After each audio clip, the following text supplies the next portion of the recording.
Ce journal vous est proposé par AM/FM. Abonnez-vous massivement et surtout n'oubliez pas de cliquer la cloche de notification pour suivre toutes nos vidéos sur la chaîne YouTube AM/FM.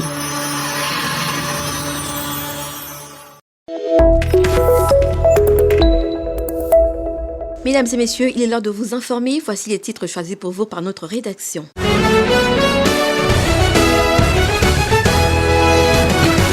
Le ministère de l'Éducation nationale et Nouvelle Citoyenneté a procédé ce mardi 8 avril 2025 à la présentation du rapport d'activité de son sous-secteur couvrant la période de juin 2024 à février 2025. Ce document, intitulé Bilan et perspectives, rend compte de l'évolution du système éducatif de la République démocratique du Congo depuis l'entrée en fonction du gouvernement souminois. Les détails dans un instant.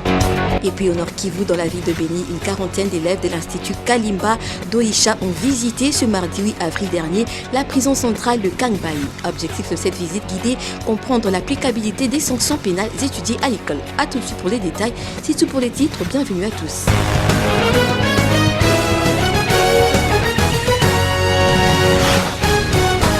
Je l'ai annoncé à l'entame de ce journal, c'est dans la salle de conférence de Kin Plaza, Arjan Bayrotana, dans la province éducationnelle de Kinshasa-Lukunga, que la ministre en charge de l'Éducation nationale et Nouvelle Citoyenneté, Raissa Malou, a présenté ce mardi 8 avril le bilan de son action à la tête du ministère de l'Éducation nationale depuis juin 2024 à février 2025. Les détails dans ce récit rendu pour vous par notre rédaction. Dans son intervention, la ministre d'État Raissa Malou a relevé qu'il s'agit d'un rapport de 4 grands axes, dont gouverner autrement, les écoles plus adaptées, l'amélioration de la qualité, former des citoyens, pas seulement des élèves. Pour la patronne de l'Éducation nationale, ce document présente une cartographie complète du système éducatif national. Il revient donc sur les principales réalisations du ministère, analyse les difficultés rencontrées au cours de la période couverte, et trace les grandes priorités stratégiques pour la période 2025-2029 en lien avec le plan quinquennal du ministère. Raissa Malou a souligné en outre que ce rapport met en évidence les efforts déployés pour renforcer la gouvernance du système éducatif, améliorer l'accès et la qualité de l'enseignement, promouvoir les valeurs de la nouvelle citoyenneté et accélérer la transformation numérique du secteur.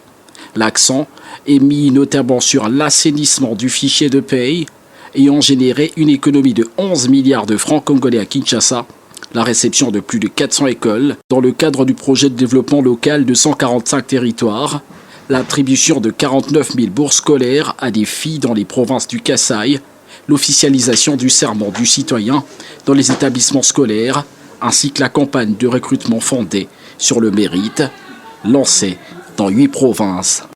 Également annoncé au sommaire, une quarantaine d'élèves d'Oïcha dans la ville de Béni ont visité ce mardi 8 avril la prison centrale de Kangbayi.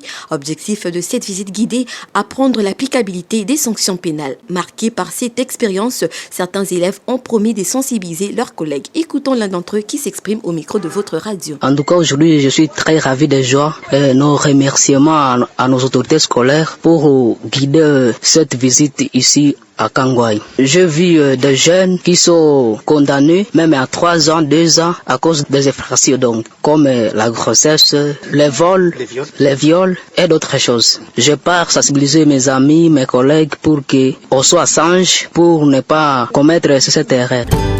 Classe radio, nulle part ailleurs que sur la RT-Éduc. Prenons la question aux écoliers. Quel est le plus grand lac d'Afrique? Les élèves tentent de répondre à cette question. On les écoute. Le lac Albert. Le lac Tumba. Lac Albert. Lac Nil. Retenons que les lacs Victoria, connus aussi sous le nom du lac Nyanza, est le plus grand lac d'Afrique avec une superficie de 68 800 km². Il est situé à la frontière de 3 pays, la Tanzanie, l'Ouganda et le Kenya. Classe radio, nulle part ailleurs que sur la RT-Éduc. Dans la province de Maniema, 130 femmes et filles de Kindu en situation de vulnérabilité sont formées en coupe et couture. Cette formation, réalisée par le Centre de formation professionnelle de l'ASBL Vision 4, rentre dans le cadre de l'autonomisation et réinsertion socio-professionnelle de ces dernières. Un grand sentiment de joie et de satisfaction de la part des apprenantes qui se sont vues, après cette formation, capables de se lancer sur le terrain pour pratiquer dans ces secteurs de concurrence de la couture. Toute matière apprise durant cette formation, signalant que désormais désormais, ces femmes et jeunes filles seront autonomes et capables de se défendre en charge comme couturières. De l'autre côté, la cérémonie des prestations de serment des élèves officiers de la 36e promotion ordinaire et 19e session spéciale a vécu mardi dernier à Kananga. L'activité a eu lieu à l'école de formation des officiers FEO et a vibré par la présence du vice-premier ministre et ministre de la Défense nationale et ancien combattant Guy Kabombo Moudianvita. Suivez le récit de Mel Konzambi rendu par Jolie Dioka. Au total, 229 lauréats de la session spéciale et 375 de la 36e promotion ordinaire, parmi lesquels des Brazzavillois, Camerounais et Centrafricains ont prêté serment devant le vice-premier ministre et ministre de la Défense nationale et anciens combattants, représentants personnels du chef de l'État et commandant suprême des forces armées et de la police nationale congolaise qui a procédé à la remise des attestations de réussite aux lauréats en leur faisant porter les insignes de grade. Plusieurs autorités politico-administratives venues de Kinshasa et celles de la place ont rehaussé de leur présence dans cette grande cérémonie, dont le gouverneur de province, Joseph Moïse Kamboulou. Ces lauréats qui ont enduré 3 ans de formation pour les diplômés d'État et 9 mois pour les gradués et licenciés ont pour mission de commander les troupes sur le terrain des opérations. Suivez le vice-premier ministre de la Défense nationale et ancien combattant au micro de votre radio. La réforme des forces armées de la République démocratique du Congo s'articule sur 3 piliers principaux, à savoir la formation, l'équipement ainsi que le casernement. Les 10 piliers se trouvent réunis dans les trinômes appelés FEC. La cérémonie qui nous rassemble ces jours s'inscrit pleinement à la fois dans le premier pilier, formation, qui consiste et constitue une étape importante pour rendre notre armée professionnelle et dans la tradition de l'Académie militaire de Kananga. L'événement de ces jours consiste en l'accueil de nouveaux-nés dans la catégorie d'officiers dans notre armée, qui se trouve être le groupe des responsables des différentes unités partant du peloton à d'autres. C'est en fait une cérémonie de prise d'armes pour ces finalistes qui sera suivie de leur insertion effective au sein des forces armées de notre pays. Pour un officier de l'armée, apprendre, c'est l'obligation de s'améliorer dans sa profession et apprendre, et surtout en avant tout un devoir et obligation vis-à-vis de la nation, disait l'écrivain Omar Bradley.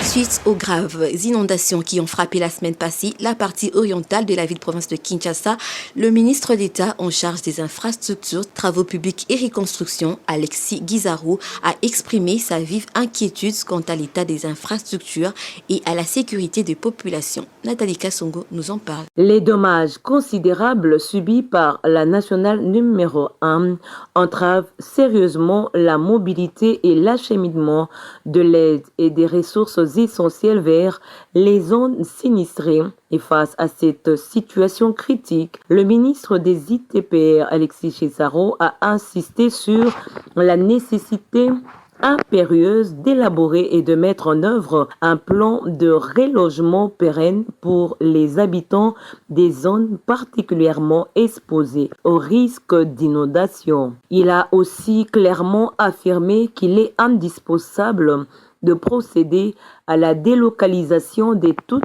les habitations situées à proximité des cours d'eau, en citant non seulement la rivière Njili, mais également Makelele et Lagombe. Pour le ministre d'État en charge des ITPR, il ne s'agit plus d'adopter des mesures provisoires, mais de concevoir une solution structurelle et durable afin de prévenir aux futures catastrophes et de garantir la sécurité des citoyens. Raison pour laquelle ce dernier lance un appel pressant à la mobilisation et à la collaboration de tous les acteurs concernés, y compris les autorités locales pour mener à bien ce projet de relogement durable qu'ils considèrent comme une nécessité absolue pour la protection des communautés riveraines. Il a souligné l'importance d'une prise de conscience collective afin d'apporter un soutien efficace à cette initiative nécessaire pour l'avenir de Kinshasa et la sécurité de ses habitants face aux aléas climatiques. Et puis sport, pour finir, une délégation de l'Union des médecins du Congo séjourne à Kananga depuis ce mardi pour les consultations rhumatologiques et sportives. Ainsi, un atelier de formation sur les ABC de la médecine sport sera organisé à l'attention de tous les soigneurs et médecins du Kasaï oriental. Kawata Sanchez nous en fait le point. Après le vœu de Matadi et Kinshasa, la ville de Kananga accueillera la formation sur les ABC de la médecine du sport à l'intention de tous les médecins et soignants du club, toutes disciplines et versions confondues, le week-end prochain. En guise de cela, une délégation de l'Union des médecins du Congo, conduite par son président national, le chef des travaux Dr Dominique Chikabou Tontodi, médecin de Léopard de la RDC, est arrivé à Kananga ce mardi 8 avril 2025 dans la soirée. Au menu, le début des consultations rhumatologiques et sportives a débuté ce mercredi 9 au lundi 14 avril 2025 de 15h à 17h30 à la polyclinique Otto Girard sur le site de l'Université Notre-Dame de Kasaï. Au menu, le début des consultations rhumatologiques et sportives a débuté ce mercredi 9 au lundi 14 avril 2025 de 15h à 17h30 à la polyclinique Otto Girard sur le site de l'Université Notre-Dame de Kasaï. Du dimanche 13 au lundi 14 avril 2025, la tenue de l'atelier de formation sur les ABC de la médecine des sports sera lancée à l'intention de tous les soigneurs et médecins du Kasaï central et d'ailleurs, ainsi que toute autre personne intéressée par la matière sur le site de la même université. Vous l'avez certainement compris, c'est la fin de ce journal, mais pour ceux qui nous suivent en cours de diffusion, voilà le rappel des titres. Le ministère de l'Éducation nationale et de la Nouvelle Citoyenneté a procédé ce mardi 8 avril 2025 à la présentation du rapport d'activité de son sous-secteur couvrant la période de juin 2024 à février 2025. Ce document intitulé « Bilan et perspectives » rend compte de l'évolution du système éducatif de la RDC depuis l'entrée en fonction du gouvernement souminois. Et puis au Nord Kivu, dans la ville de Béni, une quarantaine d'élèves de l'Institut Kalimba Doïcha ont visité ce mardi 8 avril dernier la prison centrale de Kangbaï. Objectif de cette visite, comprendre l'applicabilité des sanctions pénales étudiées à l'école. Fin de ce journal, Aurélie Safi était à la présentation, Mek Zambi à la chefferie d'édition, Rançon Sakanino à la mise en onde et puis Emembuka à la supervision technique. Chers auditeurs, merci d'avoir suivi. Au revoir. Ce journal vous a été proposé par AMFM. Abonnez-vous massivement et surtout n'oubliez pas de cliquer la cloche de notification pour suivre toutes nos vidéos sur la chaîne YouTube AMFM.